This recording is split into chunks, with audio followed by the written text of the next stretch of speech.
जहाँ तक मुझे याद पड़ रहा है बेटा, मैंने लास्ट टाइम आप लोगों को लेबोरेटरी प्रिपरेशन पढ़ाई थी हाइड्रोजन की, ऐसा ही है? Yes sir. यस।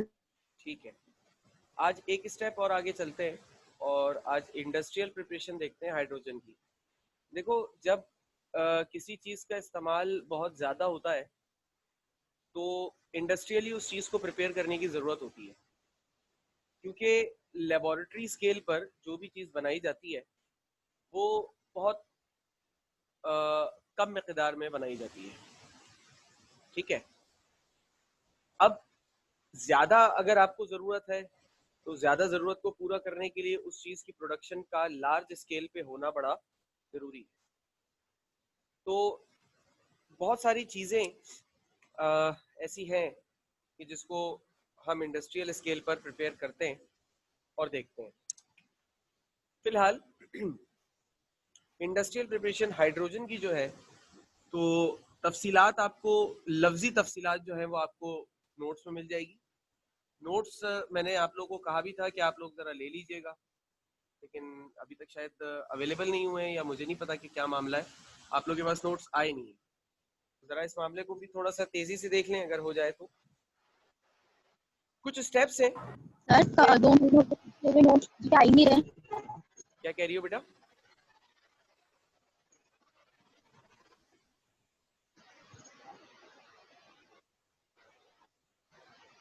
बेटा दोबारा बोलो, आवाज़ नहीं आई। नोट का पूछते हुए 2 महीने हो गए, अभी तक आए नहीं। बेटा कोचिंग के नोट्स पता नहीं क्यों नहीं आए, क्योंकि जबकि मैंने इनको, जब मैं आपको चैप्टर 1 पढ़ा रहा था, मैंने उसी वक्त इनको नोटिफाई किया था कि यार आप कम से कम वाटर पंप और शरीफाबाद कैंपस में नोट्स अवेलेबल करवाएं, क्योंकि मुझे इशू हो रहा है। मैं चाह रहा हूँ कि बच्चों के पास नोट्स तो हों। मसला ये कि मेरे पास नोट्स पीडीएफ फॉर्म में मौजूद हैं, मैं उसको स्क्रीन शेयरिंग करके पढ़ा सकता हूँ, लेकिन फिर मैं चीज़ें बोर्ड पर नहीं कर सकता। पेन टैबलेट का ऑर्डर दिया हुआ है, लेकिन उसको अभी आने में टाइम है थोड़ा सा, 1 महीना तो उसको भी हो गया, आ जाना चाहिए तब तक। पता नहीं कहाँ, मतलब सारी बुराइयां मेरे साथ हो रही है ऐसा लग रहा है। जब तक है बेटा सर्वाइव। क्या कह रही हो? मैंने कल भी जाके नोट्स का पूछा था। अच्छा, अभी पता लगेगा अभी और टाइम लगेगा? जी। हद हो गई यार। इनको बोलो तो फिर ऐसा नहीं कर लें कि अगले साल आप दे दीजिएगा नोट्स, हम 3 डब्बे वाले को बेचकर कुछ पापड़ वापड़ खा लेंगे।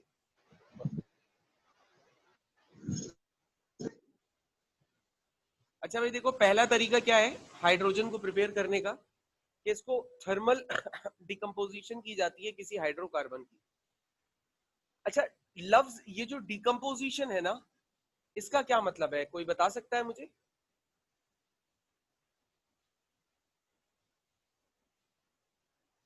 लफ्ज डिकम्पोजिशन का मतलब कोई बता सकता है? किसी चीज को निकाल देना। तोड़ना, किसी चीज को तोड़ना। याद करो 9 क्लास का जो चैप्टर 2 था, उसमें 5 रिएक्शन की टाइप पड़ी थी: addition, decomposition, single displacement, double displacement और कंबस्टन रिएक्शन। तो decomposition is a type of reaction जिसमें हम किसी चीज को ब्रेक डाउन करते हैं। ठीक है, यहाँ पे मैं इसको लिख देता हूँ, type of reaction in which breaking of substance take place।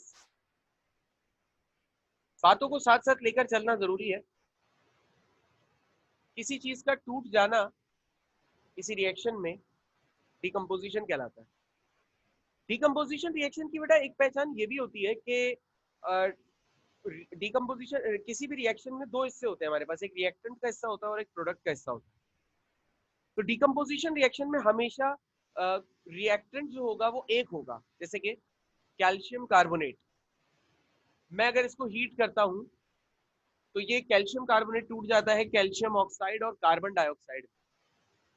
तो रिएक्टेंट हमेशा कोई एक सब्सटेंस होगा और प्रोडक्ट जो है वो 2 या 2 से ज्यादा हो सकते हैं। डिकम्पोजिशन रिएक्शन की एक पहचान ये भी, ठीक है। अब बात करते हैं हाइड्रोकार्बन की। हाइड्रोकार्बन क्या चीज होगी, क्या लगता है आपको?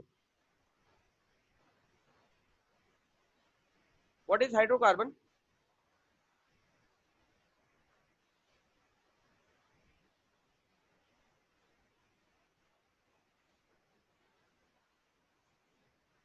क्या आवाज आ रही है मेरी?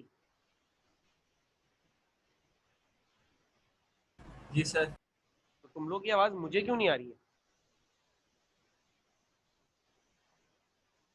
हाइड्रोकार्बन क्या होगा आपके हिसाब से? जिसमें हाइड्रोजन कार्बन दोनों के एलिमेंट्स हों, कंपाउंड्स हों। एक ऐसा कंपाउंड जिसमें हाइड्रोजन और कार्बन हो, ठीक है, उसको हाइड्रोकार्बन कहते हैं। तो डिकम्पोजिशन ऑफ हाइड्रोकार्बन में हम कोई हाइड्रोकार्बन लेते हैं, जैसे मीथेन है CH4। इस मीथेन को हम हीट करते हैं 700 डिग्री सेल्सियस पर। अच्छा, हीट करने में एक बात का बड़ा ख्याल रखना है इसमें, कि यहाँ पर ऑक्सीजन नहीं होनी चाहिए। ये काम एब्सेंस ऑफ ऑक्सीजन में होता है, क्योंकि अगर यहाँ पर ऑक्सीजन होगी ना तो डिकम्पोजिशन नहीं होगा बल्कि कंबस्शन हो जाएगा। कभी वो भी समझा देता हूँ। होगा क्या कि जब हम 700 डिग्री सेल्सियस पर एब्सेंस ऑफ ऑक्सीजन में मीथेन को हीट करेंगे तो कार्बन जो है हमारे पास अलग हो जाएगा और हाइड्रोजन गैस अलग आ जाएगी। अच्छा, ये जो कार्बन आता है, इस कार्बन को हम कार्बन ब्लैक कहते हैं। इस कार्बन को कार्बन ब्लैक कहा जाता है और ये खास किस्म का कार्बन होता है। मतलब वैसे तो कार्बन सर कोयला भी है, तो ये इसमें क्या खासियत है? और कोयला भी ब्लैक ही होता है सर। इसका कलर कोयले के मुकाबले में ज्यादा ब्लैक होता है। यानी कि मैं इसकी अगर मिसाल दूं आपको, तो जो काजल हम इस्तेमाल करते हैं आंखों में लगाने के लिए, वो कार्बन ब्लैक होता है। उसके अलावा बाइक और गाड़ियों के जो टायर होते हैं, उसकी मैन्युफैक्चरिंग में भी कार्बन ब्लैक का इस्तेमाल किया जाता है, क्योंकि ये जो कलर होता है ब्लैक इसका, ये बहुत आसानी से छूटता नहीं है, निकलता नहीं है, और निस्बतन कोयले के मुकाबले में इसका कलर थोड़ा डार्क होता है। अच्छा, मैंने आपको एक चीज और बताई कि यहाँ पर ऑक्सीजन नहीं होनी चाहिए, क्योंकि अगर ऑक्सीजन होगी तो ये रिएक्शन नहीं होगा बल्कि कुछ और हो जाएगा। तो वो क्या होगा वो भी बता देता हूँ। CH4, और अगर यहाँ पर ऑक्सीजन हो तो ये CH4 ऑक्सीजन के साथ रिएक्ट करके कार्बन डाइऑक्साइड और वाटर प्रोड्यूस कर लेता है। अच्छा, ये जो रिएक्शन आप देख रहे हो ये कहलाता है डिकम्पोजिशन, क्योंकि इसके अंदर डिकम्पोजिशन हो रही है, टूट रही है, एक चीज टूट के दो अलग अलग चीजें बन रही है। और ये रिएक्शन कहलाता है कंबस्शन। इसमें एक चीज जल रही है। मेरे एक बड़े अजीम उस्ताद गुजरे हैं, डॉक्टर अजीज साहब। वो जब हमें ऑर्गेनिक केमिस्ट्री पढ़ाया करते थे तो बड़े सुर में एक जुमला कहा करते थे, क्योंकि CH4 मीथेन जो है वो एक ऑर्गेनिक कंपाउंड है। वो एक सुर में बड़ा, जब भी ऐसे कोई केस आता था ना जहाँ पे ऑक्सीजन एब्सेंस में रखना पड़ता था और हाइड्रोकार्बन को हाई टेम्परेचर पे हीट करना पड़ता था, तो वो बड़े सुर में कहते थे कि ऑर्गेनिक कंपाउंड कोई सा भी हो, जलता जरूर है। ठीक है, तो ऑर्गेनिक कंपाउंड की सबसे पहली पहचान यही है कि वो बड़ी आसानी से और बहुत जल्दी जल जाता है। तो ऑक्सीजन अगर होगी और इतने ज्यादा टेम्परेचर पर इसको हीट करोगे तो ये कंबस्ट हो जाएगी, जल जाएगी, बजाय डिकम्पोज होने। ये स्टेप समझ में आया बेटा? पहला कोई सवाल या कंफ्यूजन किसी को इसमें? सर। अच्छा, का स्क्रीनशॉट ले लो, फिर आगे चलते हैं, दूसरा स्टेप देखते हैं। सही ले लिया है।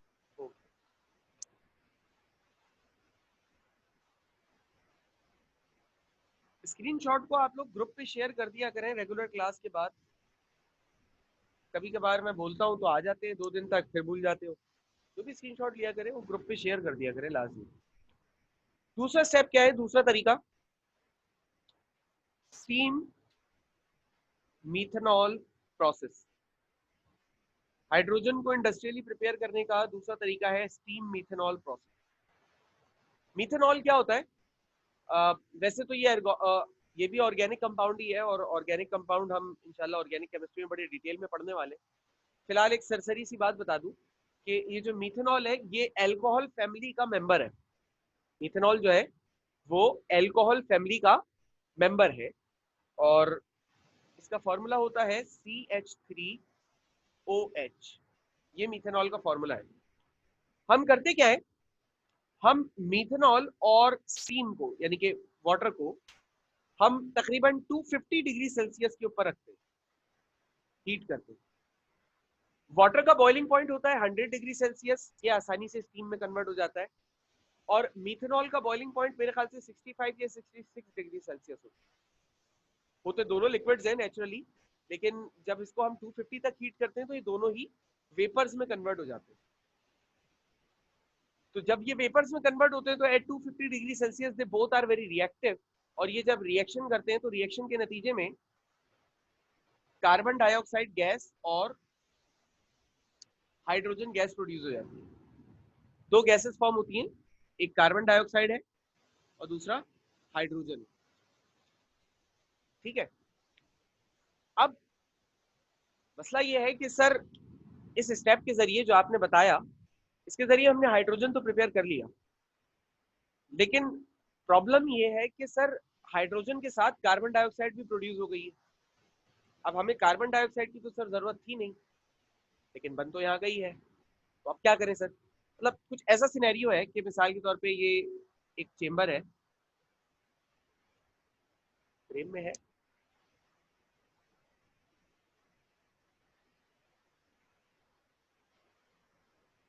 जी मान लो ये एक चेम्बर है। इस चेम्बर में मैंने वाटर लिया लिक्विड स्टेट में और मीथेनॉल लिया लिक्विड स्टेट में, दोनों, फिर दोनों को हीट किया। अब मीथेनॉल का बॉइलिंग पॉइंट मैंने अभी आपको बताया कि 66 होता है और वाटर का 100 होता है। जैसे ही मैं इसको 100 तक भी लेकर जाऊंगा, ये दोनों ही चीजें वेपर्स बन के यहाँ पर आ जाएंगी। अब मैं इसको हीट करना रोक तो नहीं रहा हूँ, मैं इसको मजीद हीट किए जा रहा हूँ और इसका टेम्परेचर अल्टीमेटली में 250 ले आया। अब 250 पर जैसे ही आया तो ये रिएक्शन यहाँ पर हुआ इन दोनों के दरमियान, और कार्बन डाइऑक्साइड और हाइड्रोजन गैस प्रोड्यूस हो गई। अब कार्बन डाइऑक्साइड हाइड्रोजन गैस जो यहाँ प्रोड्यूस हुई है, ये यहाँ पर मिक्स भी तो हो गई होगी ना आपस में। प्रोड्यूस करना मसला नहीं है, अब मसला ये है कि यहाँ पर इसको सेपरेट आउट कैसे करें, सेपरेट भी तो करना है। तो सेपरेट करने का क्या तरीका है? ये जो मिक्सचर हमारे पास यहाँ पे गैस का प्रोड्यूस होता है, इस गैस के मिक्सचर को अंडर हाई प्रेशर हम पास कर देते हैं वाटर में से। अंडर हाई प्रेशर हम इसे पास कर देते हैं वाटर में से। जब वाटर में से इस मिक्सचर को हाई प्रेशर पे हम पास करते हैं तो कार्बन डाइऑक्साइड गैस वाटर में डिसॉल्व हो जाती है। जो हमारी कोल्ड ड्रिंक्स जो आती हैं, कार्बोनेटेड ड्रिंक्स, उसमें भी क्या होता है, कार्बन डाइऑक्साइड को उसमें वाटर में डिसॉल्व किया हुआ होता है। तो ये कार्बन डाइऑक्साइड उस वाटर में डिसॉल्व होकर क्या बना लेती है, H2CO3 नाम का एक वीक एसिड बनाती है, जिसे हम कहते हैं कार्बोनिक एसिड। और वाटर में डिसॉल्व होकर वो यहाँ लिक्विड स्टेट में नीचे की तरफ रह जाती है। हाइड्रोजन पानी के अंदर डिसॉल्व नहीं होती, तो हाइड्रोजन वहां पर गैस की सूरत में ही रह जाती है। इस तरीके से कार्बन डाइऑक्साइड को यहाँ से हटा दिया जाता है और सिर्फ हाइड्रोजन गैस यहाँ पर रह जाती है। मेथड समझ में आया बेटा? जी सर।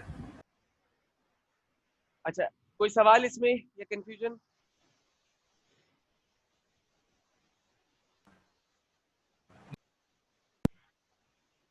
सर एक दफा रिपीट। इसमें बेटा होता यह है कि मीथेनॉल लिया जाता है लिक्विड और साथ में लिया जाता है वाटर लिक्विड, दोनों को हीट करते हैं 250 डिग्री सेल्सियस पर। इतने हाई टेम्परेचर पर जब ये दो लिक्विड्स हीट होते हैं तो ये दोनों वेपर्स में कन्वर्ट हो जाते हैं, यानी कि गैसियस स्टेट में चले जाते हैं। और जैसे ही 250 डिग्री सेल्सियस का टेम्परेचर अचीव होता है, ये दोनों आपस में रिएक्ट भी करने लगते हैं। रिएक्ट करके दो गैसेस बना लेते हैं, कार्बन डाइऑक्साइड और वाटर, सॉरी हाइड्रोजन। अब कार्बन डाइऑक्साइड और हाइड्रोजन दो गैसेस प्रोड्यूस हो चुकी हैं। इन दो गैसेस का इशू ये है कि दोनों गैसेस आपस में मिक्स है। मुझे सिर्फ हाइड्रोजन चाहिए, कार्बन डाइऑक्साइड नहीं, तो अब मुझे इसको सेपरेट भी करना पड़ेगा। सेपरेट करने का क्या तरीका है? सेपरेट करने का तरीका ये है कि हम इस गैस के मिक्सचर को उठाकर वाटर में से पास करते हैं हाई प्रेशर पे। कार्बन डाइऑक्साइड वाटर में डिसॉल्व हो जाती है, कार्बोनिक एसिड प्रोड्यूस हो जाता है, और हाइड्रोजन पानी के अंदर डिसॉल्व नहीं होती, तो वो वैसी की वैसी रह जाती है। बात समझ में आ गई? Yes sir. ठीक है, तीसरा तरीका देख लें। तीसरा तरीका इसको क्या है प्रोड्यूस करने का? तीसरा तरीका है steam Coke process. Steam Coke process के जरिए उसको प्रोड्यूस किया जा सकता है। और स्टीम कोक प्रोसेस में क्या होता है कि कोक लिया जाता है, कार्बन, और उसके ऊपर स्टीम पास की जाती है। अच्छा, कोक क्या होता है? कोक आप लोगों ने देखा नहीं होगा, कोयले की बहुत ज्यादा मॉडिफाइड फॉर्म होती है कोक। कोचिंग अगर खुल गए तो मैं आप लोगों को कोक दिखाऊंगा, मेरे पास तो है खैर। कोक जो है वो कोयले की बहुत ज्यादा मॉडिफाइड फॉर्म है, लेकिन उस कोक यानी कोक के ऊपर आप बारबेक्यू नहीं कर सकते, कोक के ऊपर आप वो घर में लुबान जला के धुआं नहीं दे सकते। ऐसी कोई काम करने की मतलब ऐसा कोई काम कोक से नहीं होता। अलबत्ता कोयले के मुकाबले में कोक जो होता है यानी कि कोल के मुकाबले में कोक बहुत अच्छा होता है कंबस्शन वैल्यू और बाकी चीजों के लिहाज से, ठीक है। और जैसे अभी कोयला मेरे ख्याल से 50-60 रुपए किलो था, और कोक जो है कोयले के मुकाबले में मेरे ख्याल से 4 गुना महंगा होता है। कोक जो है वो तकरीबन 200 या 250 रुपए किलो होता है। तो कोक महंगा होता है क्योंकि ये अच्छा होता है। तो कोक को क्या किया जाता है, कोक को लिया जाता है और कोक को हीट किया जाता है रेड हॉट कंडीशन पे। जब हम कोयला जलाते हैं, काफी देर तक कोयला जलता रहता है, तो कोयला कैसा हो जाता है, लाल हो जाता है एकदम। बिल्कुल कोक का भी सेम सिनेरियो है कि बहुत देर तक अगर इसको कंबस्ट करते हैं तो ये भी बिल्कुल लाल हो जाता है, रेड हॉट कोक हो जाता है। उस रेड हॉट कोक के ऊपर तकरीबन 1000 डिग्री सेल्सियस के ऊपर स्टीम को गर्म करके, वाटर को गर्म करके, वाटर को गर्म करेंगे 100 पे, वो स्टीम में कन्वर्ट हो जाएगा। तो उसको मजीद हीट करते रहेंगे, 1000 पर लाकर उस स्टीम को कोक के ऊपर पास कर देंगे, red hot Coke. Red hot Coke जो होता है वो हाईली रिएक्टिव होता है। सिंपल कोक होगा जो अभी रूम टेम्परेचर पे होगा वो इतना ज्यादा रिएक्टिव नहीं होता, लेकिन ये जो रेड हॉट कोक होता है तकरीबन 800-900 डिग्री सेल्सियस पे गर्म हुआ हुआ, ये हाईली रिएक्टिव होता है। ये फौरन ही वाटर के यानी स्टीम के मॉलिक्यूल से रिएक्शन शुरू करेगा, रिएक्शन करके ही बनाएगा कार्बन मोनोऑक्साइड गैस, और साथ में इसके प्रोड्यूस होगी हाइड्रोजन गैस। इन दो गैसेस के मिक्सचर को हम केमिस्ट्री के एतबार से कहते हैं वाटर गैस। ठीक है, बात समझ में आई? कोई सवाल, कोई कंफ्यूजन? यहाँ पे इसको सेपरेट कैसे करेंगे बेटा इसके, हाँ मैं भी बताता हूँ, इसका सेपरेशन का जो मेथड है ना वाटर गैस का, वो हमारे कोर्स का हिस्सा है और मैं आपको वो अलग से पढ़ाऊंगा, क्योंकि उसका एक तरीका नहीं है, वो दो तरीके। यहाँ पे तो छोटी सी बात थी इसलिए मैंने जल्दी से बता दी, लेकिन इसको मैं अभी बताऊंगा जब ये मैं टॉपिक कंप्लीट कर लूंगा, ठीक है। Okay sir. Steam and hydrocarbon, चौथा तरीका है स्टीम और हाइड्रोकार्बन का है। अब इसमें क्या किया जाता है, इसमें कोई हाइड्रोकार्बन लेते हैं, लेट से मीथेन ले लिया हमने। मीथेन के ऊपर स्टीम को पास करते हैं यानी कि वाटर को हीट करके, और ये जो पासिंग होती है तकरीबन 900 डिग्री सेल्सियस पर होती है, और यहाँ पर एक कैटलिस्ट भी मौजूद होता है, निकल। बिना कैटलिस्ट के ही रिएक्शन नहीं होगा, और नतीजतन यही होता है कि कार्बन मोनोऑक्साइड और हाइड्रोजन गैस प्रोड्यूस होती है। अगेन ये दो गैसेस हैं, कार्बन मोनोऑक्साइड और हाइड्रोजन। इस गैस के मिक्सचर को हम केमिस्ट्री में वाटर गैस के नाम से बुलाते हैं। इसमें भी कोई रॉकेट साइंस नहीं है, सेम बिल्कुल जो ये वाला प्रोसेस है ना, इसमें रेड हॉट कोक रखी जाती है, इसमें चूंकि मीथेन गैस है, ठीक है, मीथेन कोई सॉलिड नहीं है, मीथेन गैस है। इसको हीट करते हैं 900 डिग्री सेल्सियस पे, फिर स्टीम को इसके ऊपर हीट करके पास करते हैं, यानी तकरीबन 200-250 पे स्टीम को हीट किया हुआ होता है, और निकल होता है वहां मौजूद। उसके बाद स्टीम को पास कर दिया जाता है, तो हमारे पास ये मिक्सचर नतीजे में आ जाता है। कोई सवाल इसमें? No sir. स्क्रीनशॉट ले लो ताकि तुम्हें मिटा दूं पहले। सर जी बेटा। सर सेकंड प्रोसेस में थोड़ा सा मसला है कि जब हमारे पास एंड में कार्बन डाइऑक्साइड भी आ गया और जो है 2H2 भी आ गया, फिर हमने दोबारा एक और प्रोसेस भी किया है। अच्छा, दोबारा ये वाला प्रोसेस क्यों किया है, ये कह रही हूँ? Yes sir. बेटा ये इसलिए किया क्योंकि देखो दो गैसेस आई है ना, ये दोनों गैसेस जो प्रोडक्ट आई है, ये दोनों गैसेस आपस में मिक्स होंगी। अब तुम्हें चाहिए सिर्फ हाइड्रोजन, तो तुम्हें उसमें हाइड्रोजन को अलग भी तो करना होगा ना, तो उसके लिए हमने ये दूसरा स्टेप किया। दूसरे स्टेप में हमने हाइड्रोजन को प्रिपेयर नहीं किया है, दूसरे स्टेप में हमने सिर्फ हाइड्रोजन को सेपरेट किया कार्बन डाइऑक्साइड, ठीक है। मतलब जो H2 है वो कार्बन डाइऑक्साइड के साथ मिक्स हुआ हाँ वो मिक्स हुआ होगा। हुआ है, बिल्कुल वो मिक्स हुआ हुआ है, हमने सिर्फ उसको सेपरेट किया दूसरे स्टेप में, ठीक है। ठीक है। अच्छा स्क्रीनशॉट ले लिया? Yes sir.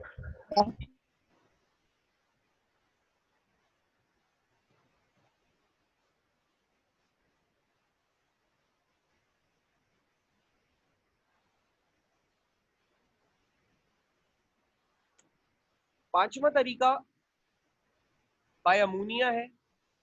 अमोनिया के जरिए भी ये काम हो सकता है, और ये बड़ा ही थका हुआ तरीका है, मुझे समझ नहीं आता ये हमारे कोर्स का हिस्सा क्यों है, क्योंकि दुनिया में कहीं भी इस तरीके से हाइड्रोजन को प्रोड्यूस नहीं किया जाता, बट पता नहीं क्यों हमारे कोर्स में इसका प्रोड्यूस कर सकते हैं लेकिन किया नहीं जाता है, वल्लाह आलम हमारे कोर्स में इसको क्यों दिया। खैर बता देते हैं। अमोनिया गैस को लेकर इसको तकरीबन 700 डिग्री सेल्सियस पर रखकर कैटलिस्ट की सूरत में, मुझे अभी कैटलिस्ट का नाम याद नहीं आ रहा, कैटलिस्ट रखते हैं यहाँ पर कोई, अभी कैटलिस्ट का नाम ध्यान में नहीं हो, मैं देख के बता दूंगा बाद में। तो अमोनिया को 700 डिग्री सेल्सियस पर कैटलिस्ट की सूरत में रखकर हम जब हीट कराते हैं या कैटलिस्ट पे से पास करते हैं तो नाइट्रोजन गैस इसमें से सेपरेट हो जाती है और हाइड्रोजन गैस इसमें से सेपरेट हो जाती है, भाई ये होता है। लेकिन ये तरीका दुनिया में कहीं भी यूज नहीं होता और ना कभी यूज होगा। रीजन क्या है? इसके लिए अमोनिया गैस का होना जरूरी है, और अमोनिया गैस हम प्रोड्यूस करते हैं, हम अमोनिया गैस को बनाते हैं नाइट्रोजन और हाइड्रोजन को मिलाकर। हैबर बॉश प्रोसेस 9 में पढ़ चुके हो, अभी सेकेंड ईयर में भी आएगा चैप्टर 4 में। तो ये तो हम बनाते हैं नाइट्रोजन हाइड्रोजन को मिलाकर, फिर हम वही उल्टा काम क्यों करें?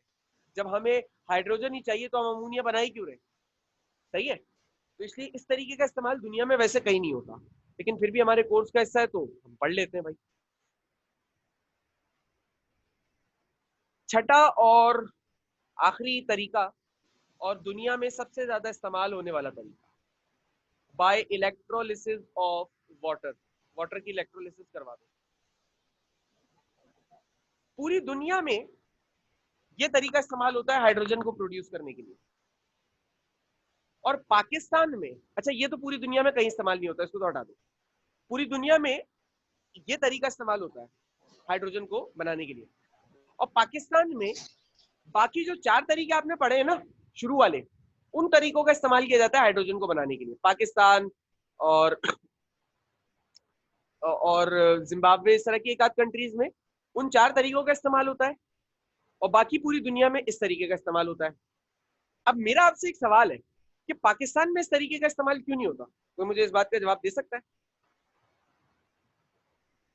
सर क्योंकि पाकिस्तान में कोयला ज्यादा है, इस वजह से वो 4 को प्रिपेयर करते होंगे पहले। पाकिस्तान में कोयला ज्यादा है इसलिए? एक बात सच्ची सच्ची बताऊं, हाइड्रोजन जो इलेक्ट्रोलिसिस ऑफ वाटर से प्रोड्यूस होगी ना, वो ज्यादा सस्ती होगी as compare to that is made of coke और कोल और एनी अदर हाइड्रोकार्बन। ये एक फैक्ट है। सर पता नहीं क्यों नहीं करते। अरे भाई सिंपल सी बात है, पाकिस्तान में बिजली महंगी है ना, यहाँ पे वैसी बिजली का बहरान है। अब बिजली से तुम अगर हाइड्रोजन पानी को तितर बितर करना शुरू हो जाओगे तो फिर और मुश्किलात नहीं बढ़ जाएंगी। दूसरे ममालिक में जहां पर इस तरीके का इस्तेमाल होता है वहां बिजली सस्ती है, यानी कि उनके पास इतनी एनर्जी है कि वो आंख बंद करके वाटर की इलेक्ट्रोलिसिस करवा सकते हैं।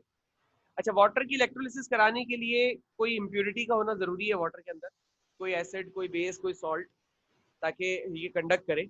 बिना इस काम के, यानी कि बिना किसी इम्प्योरिटी के वाटर करंट को कंडक्ट नहीं करेगा।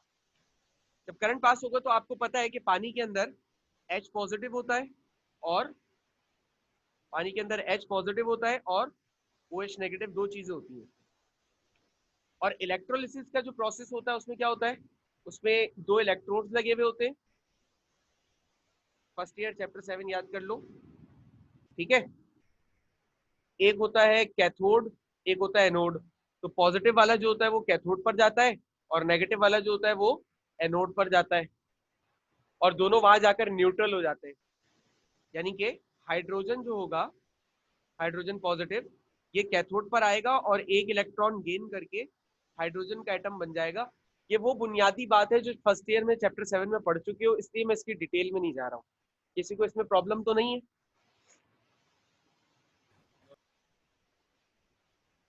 जल्दी बोलो। No sir. No sir. ठीक है, नो नो सर। ओके बेटा। इलेक्ट्रोलिसिस करोगे तो हाइड्रोजन अलग और ऑक्सीजन अलग हो जाएगा। इस तरीके से जो हाइड्रोजन बनती है वो बड़ी सस्ती होती है, और सबसे पहले ये काम किया था हॉफमैन ने। हॉफमैन नाम का साइंटिस्ट था, और आज भी अगर ये काम होता है तो वो हॉफमैन एपरेटस से ही होता है। एक इस तरह की नोकीली सी एच शेप की ट्यूब होती है जिसके अंदर ये काम करवाते हैं। और हाइड्रोजन के इलेक्ट्रोलिसिस के ऊपर मैंने खुद भी अपनी यूनिवर्सिटी के अंदर बहुत ज़्यादा काम किया है। तो तकरीबन इसके ऊपर मैंने, मेरे ख्याल से 1.5 साल मैंने खुद इस रिएक्शन के ऊपर काम किया है, और 1.5 साल इस रिएक्शन को करवाने की कोशिश की गई है। चीज़ें मतलब ये जितना आसान लग रहा है उतना आसान होता नहीं है हाइड्रोजन को प्रोड्यूस करना बाय इलेक्ट्रोलिटिक मेथड्स। इतना आसान नहीं होता। मैंने तकरीबन 1.5 साल इस पे काम किया है, और 1.5 साल में बहुत सारे रिजल्ट्स मुझे मिले हैं जो मैंने आगे पब्लिकेशंस के लिए भी भेजे हैं। मेरे डिपार्टमेंट की मैगजीन्स के अंदर भी मेरे रिजल्ट्स मौजूद हैं। तो अगर पाकिस्तान में थोड़ा बहुत इस चीज़ के ऊपर काम होगा तो हम यकीनन हाइड्रोजन को बहुत चीप रेट्स के ऊपर प्रोड्यूस कर सकते हैं, और हाइड्रोजन को प्रोड्यूस करके इसकी कंबस्शन की मदद से हम जनरेटर्स को चला सकते हैं, और जनरेटर से हम इलेक्ट्रिसिटी प्रोड्यूस कर सकते हैं।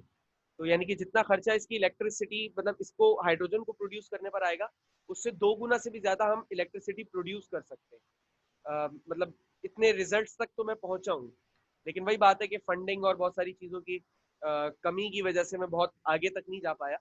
लेकिन फिर भी मैं जहाँ तक पहुँचा हूँ मैं अपने रिजल्ट से काफ़ी ज़्यादा सेटिस्फाइड हूँ। और मेरी यूनिवर्सिटी ने मुझे फंड किया था इस पूरे मेरे डिपार्टमेंट ने, यूनिवर्सिटी ने क्या, मेरे डिपार्टमेंट ने मुझे इस काम के ऊपर फंड किया था। और जो मेरे प्रोजेक्ट का खर्चा था तकरीबन 1.5 साल में, वो कोई 25-28 हज़ार रुपये का खर्चा आया था इसके ऊपर, इस काम को करने में। और जब रिजल्ट आए तो रिजल्ट माशाल्लाह बड़े बेहतरीन थे। और इसके अगेंस्ट जो यूनिवर्सिटी की तरफ से मेरे डिपार्टमेंट को ग्रांट मिला था इस काम को करने का, वो 50,000 का था। मुझे 28,000 मिले थे। खैर, तो ये तो एक छोटी सी कहानी थी जो हाइड्रोजन की प्रोडक्शन से रिलेटेड थी। कोई अगर सवाल पूछना चाहे हाइड्रोजन की प्रोडक्शन से रिलेटेड तो वो पूछ सकता है। सर ये जो इम्प्योरिटी होती है ये रिएक्शन का पार्ट नहीं? ये रिएक्शन का पार्ट नहीं बनती है।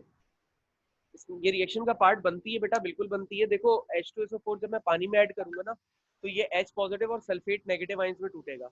सल्फेट नेगेटिव जो होता है ना, कंपाउंड रेडिकल के तमाम कंपाउंड रेडिकल्स में सबसे कमजोर होता है। कमजोर से मतलब मेरा ये है कि ये वीकली अट्रैक्टिव होता है, बहुत ज्यादा रिएक्शन कॉज नहीं करता। यानी कि इलेक्ट्रोलिसिस के अंदर आप गौर करना कि जितने भी इलेक्ट्रोलिटिक प्रोसेसेस अब तक आपने पढ़े हैं या आप पढ़ोगे, उसमें ज्यादातर ऐसे ही कंपाउंड्स का को चूज किया गया है जिसमें सल्फेट हो, क्योंकि सल्फेट जो होता है ना वो मूव नहीं करता इलेक्ट्रोलिटिक प्रोसेस के दौरान, इनर्ट होता है थोड़ा ही, इसलिए H2SO4 चूज किया है। रिएक्शन में ये हिस्सा लेता है, लेकिन इसका सिर्फ H पॉजिटिव हिस्सा ले सकता है, सल्फेट नहीं लेता क्योंकि इतना ज्यादा रिएक्टिव नहीं होता। अगर मैं इस जगह पर HCl ले लेता फॉर एग्जाम्पल, मैंने HCl भी लेके देखा है, अगर HCl लेता तो HCl की सूरत में जो HCl की सूरत में हाइड्रोजन और क्लोरीन दोनों रिएक्शन में हिस्सा लेते, और जो मेरा ये एनोड था, पॉजिटिव एनोड, ये क्लोरीन की वजह से डिस्ट्रॉय भी हो जाता है, खराब हो जाता है, ये तो सुराख हो जाता है क्लोरीन की वजह से, क्योंकि क्लोरीन जो है वो कोरोसिव होता है। तो ये जो इम्प्योरिटी होती है बड़ा देख कर सिलेक्ट करनी पड़ती है, कोई भी चीज़ ऐसे ही नहीं डाल सकते क्योंकि उसकी रिएक्टिविटी देखनी पड़ती है और भी बहुत सारी चीज़ें देखनी पड़ती है। सल्फ्यूरिक एसिड मैंने यहाँ पर इसलिए लिख लिया है क्योंकि सल्फ्यूरिक एसिड से आप लोग थोड़ा हम आहंग है।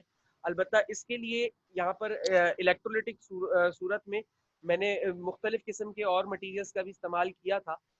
सल्फ्यूरिक एसिड से अच्छे रिजल्ट मुझे पीजो इलेक्ट्रिक सब्सटेंसेस के अंदर या स्टीयरिंग इलेक्ट्रोमैग्नेटिक सब्सटेंसेस के अंदर मिला था सल्फ्यूरिक एसिड से। अच्छा, बाकी एसिड फैमिली और बेस फैमिली में जो एसिड और बेस आप जानते हो उनमें सबसे अच्छा रिजल्ट H2SO4 से आया, इसलिए मैंने यहाँ पर H2SO4 लिख दिया। आप भी वही लिख लीजिएगा या कोई भी इम्प्योरिटी लिख लीजिएगा, कोई मसला नहीं है उसमें। ठीक है, जी सर। और कोई सवाल?